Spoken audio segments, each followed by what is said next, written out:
بن مانگے وہ دودھ بھی دے گی، کھانے کو امرود بھی دے گی، فلاں کرے گی فلاں کرے گی. پوری پاکستانی قوم ان کی باتوں میں آئی، اور اس کے بعد پوری قوم نے دیکھا کہ بحال ہونے کے بعد افتخار چوہی صاحب کے ایگزیکٹ 6 مہینے بعد یہی چودھری اعتزاز احسن ان کو برا بھلا کہہ رہے تھے، ان کو گالی گلوچ کر رہے تھے، ان کے اوپر تنقید کر رہے تھے اور ان سے اعلان برات کر رہے تھے. پوری قوم نے آج ان سے وہ بھی ابھی حساب لینا ہے. وہی اعتزاز احسن اس وقت صرف اپنی گئی گزری وکالت، رلی ٹھلی جناب سیاست کہ نہ پیپلز پارٹی کے رہے نہ کہیں کے رہے، وہ اپنی 1.5 پاؤ گوشت کے لیے پوری پاکستان کی ریاست کی بھینس کو جناب ذبح کرنے کے در پہ، اور وہ جناب اس وقت 9 مئی کے واقعات کے چاچے مامے تائے اور پھپھڑ بن کے جناب پٹیشن لے کر آئے ہیں. ان کا کہنا کیا ہے؟ کہنا یہ ہے کہ جناب جو 2015 کے اندر 21ویں ترمیم ہوئی تھی، پارلیمنٹ نے انڈوس کیا تھا یا سپریم کورٹ نے انڈوس کیا تھا، وہ 2 سال کے لیے تھا. اب میں آپ کو پوری قوم کے سامنے فیکٹس اینڈ فگرز رکھوں گا. جناب والا 2015-2016 ملٹری کورٹس کے اندر سویلین کا کیس چلے. 2017 2018 2019 2020 2021 مسلسل سویلین کے ملٹری کورٹس کے اندر کیسز چلے ہیں. میں چودھری اعتزاز احسن صاحب اور جسٹس ایس خواجہ صاحب سے پوچھوں گا، اور اسپیشلی جسٹس ایس خواجہ صاحب سے، جناب والا بڑے احترام کے ساتھ، کیونکہ اللہ پاک کا کرم ہے، نہ تو میں طلال چودھری ہوں، نہ میں دانیال چودھری ہوں، نہ میں نہال ہاشمی ہوں، نہ میں میاں جاوید لطیف ہوں. میں ایک پڑھی لکھی فیملی کا ایک پڑھا لکھا شخص ہوں، اور ایتھکس اور ویلیوز کے اندر رہتے ہوئے اپنی عدالتوں سے اور اپنی جناب ججز چاہے ریٹائرڈ ہوں چاہے حاضر سروس ہوں، میں ان سے کچھ سوال و جواب کروں گا. بینگ اے پولیٹیکل ورکر اور پولیٹیکل لیڈر، یہ پوری پاکستانی قوم کی آواز ہے. میں ان سے پوچھوں گا کہ چیئرمین تحریک انصاف جب وزیر اعظم تھے تو جناب والا 2019 20 اور 21 3 سالوں میں 25 کیسز سویلین کے ان کا ٹرائل ہوا ملٹری کورٹس کے اندر. 25 سویلین کے، ان میں سے 3 کو سزائے موت ہوئی. وہ الگ بات ہے کہ لاہور ہائی کورٹ میں جا کے وہ سزائے موت ختم ہو گئی. میں پوچھوں گا جسٹس ایس خواجہ صاحب آپ سے، چودھری اعتزاز احسن صاحب آپ سے، اور وہ لطیف کھوسا صاحب جو اپنے بچے کی ایم پی اے کی سیٹ کے پیچھے پوری ریاست کی انٹیگریٹی، پاکستان کی سالمیت اور پاکستان کی بقا کے ساتھ کھلواڑ کھیلنے لگے ہوئے ہیں. میں ان سے پوچھوں گا کہ جب وہ 25 افراد کے 25 سویلین کے کیسز چل رہے تھے ملٹری کورٹس میں، آپ نے اس وقت اطمینان اور سکون کی بھنگ پی ہوئی تھی، آپ نے اس وقت سکھ اور چین کی جناب ستو پیا ہوا تھا، آپ نے اس وقت بالکل ٹھنڈ پروگرام جناب رکھا تھا. اس وقت آپ کو یاد کیوں نہیں آیا عدالتوں میں جانے کا؟ اس وقت آپ کو یاد کیوں نہیں آیا سپریم کورٹ کے اندر، اسلام آباد ہائی کورٹ کے اندر، لاہور ہائی کورٹ کے اندر پٹیشنز کرنے کا؟ اس وقت آپ کو عدالتوں کا دروازہ کھٹکھٹانے کی ضرورت کیوں نہیں محسوس ہوئی؟ جناب والا اس وقت کیا ساری چیزیں ٹھیک تھیں؟ اس وقت راس لیلا تھا، اب کریکٹر ڈھیلا ہو گیا ہے. اس وقت ملٹری کورٹس کے اندر سویلین کا ٹرائل ماشاءاللہ تھا، اب استغفر اللہ ہو گیا ہے. اس وقت سویلین کا ٹرائل ملٹری کورٹس کے اندر سبحان اللہ تھا، اب جناب نعوذ باللہ ہو گیا ہے.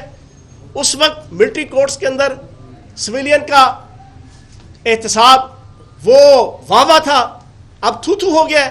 یہ کون سی ہپوکریسی ہے؟ یہ کون سی منافقت ہے؟ یہ کون سی 2 نمبری ہے؟ اس کا مطلب ہے کہ آپ کا پولیٹیکل ایجنڈا ہے. یہ چیز ثابت کرتی ہے آپ کا پولیٹیکل ایجنڈا ہے، آپ کا ذاتی ایجنڈا ہے. آپ کو ریاست، آپ کہتے ہیں جناب پٹیشن میں کیا کہا گیا کہ جناب آئین کا آرٹیکل 9 10 اور 10A جس میں جناب ہر شہری کی جناب بنیادی حقوق فنڈامنٹل رائٹس اس کی خلاف ورزی ہوتی ہے. دنیا کے ہر ملک کے اندر جناب میں آپ کے سامنے بڑا کلیئر رکھ دوں، ایک ہوتا ہے انڈیویجول کا فنڈامنٹل رائٹ، ایک ہوتا ہے ریاست اور اجتماعیت کے فنڈامنٹل رائٹس. دنیا کے کسی ملک میں چلے جائیں وہاں پہ ریاست، ملک، معاشرے اور اجتماعیت کے فنڈامنٹل رائٹس کے آگے انڈیویجول کے فنڈامنٹل رائٹس کو سیکنڈری جناب حیثیت دی جاتی ہے۔ 4 جنوری 2021 کے اندر ڈونلڈ ٹرمپ کے حامیوں نے 2 سال پہلے حملہ کیا تھا امریکن کانگریس کے اوپر، پارلیمنٹ کے اوپر۔ اگلوں نے 4 مہینوں کے اندر 1150 بندوں کے خلاف ایف آئی آر کاٹ کے تقریباً 850 لوگوں کو 4 مہینوں کے اندر 2 سال سے لے کے 18 سال کی قید سنا دی۔ ان میں سے تو کوئی نہیں بولا کہ فنڈامنٹل رائٹس، اس وقت تو کسی این جی او نے آ کے جناب واویلا نہیں مچایا، اس وقت تو اقوام متحدہ نہیں بولی، اس وقت تو عالمی حقوق کی تنظیمیں نہیں بولی، اس ملک کے اندر تو لوگوں نے واویلا نہیں مچایا۔ کیوں؟ کہ ترقی یافتہ ممالک کے اندر بھی پاکستان سمیت اس 21ویں صدی میں جو ریاست کے فنڈامنٹل رائٹس ہوتے ہیں، جو اجتماعی فنڈامنٹل رائٹس ہوتے ہیں، وہ پریفر کیے جاتے ہیں آپ کے انڈیویجول فنڈامنٹل رائٹس پہ۔ اب میں آپ کے سامنے 2-3 چیزیں اور 2-3 فیکٹس اینڈ فگرز رکھوں گا۔ کہا جاتا ہے جی بڑا افسانوی سا ایک کنسیپٹ ہے ملٹری کورٹس۔